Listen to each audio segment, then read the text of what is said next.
ইয়াত বিভিন্ন কথা বতৰা ওলাই থাকিব আৰু উৰা বাতৰি বা বিভিন্ন ধৰণৰ বাতৰিৰ পৰা আমি দূৰত থাকিব লাগে আৰু শ্যামকানু মহন্ত অসমত আহিলেও আমি তেওঁক সোধপোছ কৰিব লাগিব, তেওঁক মাতিব লাগিব। গতিকে ই এটা আইন আৰু তদন্তৰ প্ৰক্ৰিয়াৰ মাজেৰে গোটেইটো আগবাঢ়িব।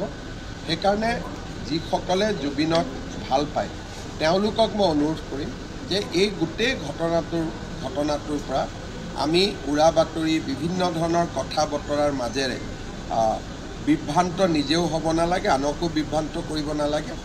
অসম চৰকাৰৰ ওপৰত বিশ্বাস ৰাখক, SITয়ে ভাল কৰি তদন্ত কৰিব আৰু SIT যদি ক'ৰবাত ব্যৰ্থ হয় আমি CBIলৈকে হ'লেও পঠিয়াম। গতিকে আমাৰ দৃষ্টিভংগী স্পষ্ট যে আমি সিদিনাখন কি ঘটনা হৈছিল তাক আমি বিচাৰি উলিয়াম আৰু তাৰ ক্ষেত্ৰত আমি আপোচ নকৰোঁ। কিন্তু উৰা বাতৰি বা বিভিন্ন ধৰণৰ বিভ্ৰান্তিকৰ বাতৰিয়ে সকলোকে এক প্ৰকাৰ ব্যতিব্যস্ত কৰি ৰাখিব, আচল কথাটোত আমি যাব নোৱাৰিম। সেইকাৰণে মই ভাবোঁ যে আমি সকলোৱে কিছুদিন SITক সহযোগ কৰা উচিত আৰু যেতিয়া আমি সকলোৱে অনুভৱ কৰিম যে SITয়ে ভাল কাম কৰিব পৰা নাই তেতিয়া আমি CBIলৈকেও পঠিয়াব পাৰিম। সেইকাৰণে আমি অত্যন্ত ধৈৰ্যৰে সৈতে অপেক্ষা কৰিব লাগে।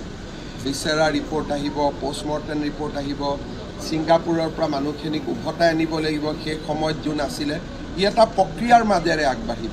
কিন্তু যদি কোনোবাই কয় ইনষ্টেণ্ট জাষ্টিচ লাগিব তেতিয়াহ'লেতো কোৰ্টত আমি ফেইল হৈ যাম, কাৰণ আদালতেতো আৱেগটো নুবুজিব, আদালতে পইণ্ট টু পইণ্ট উত্তৰ বিচাৰিব।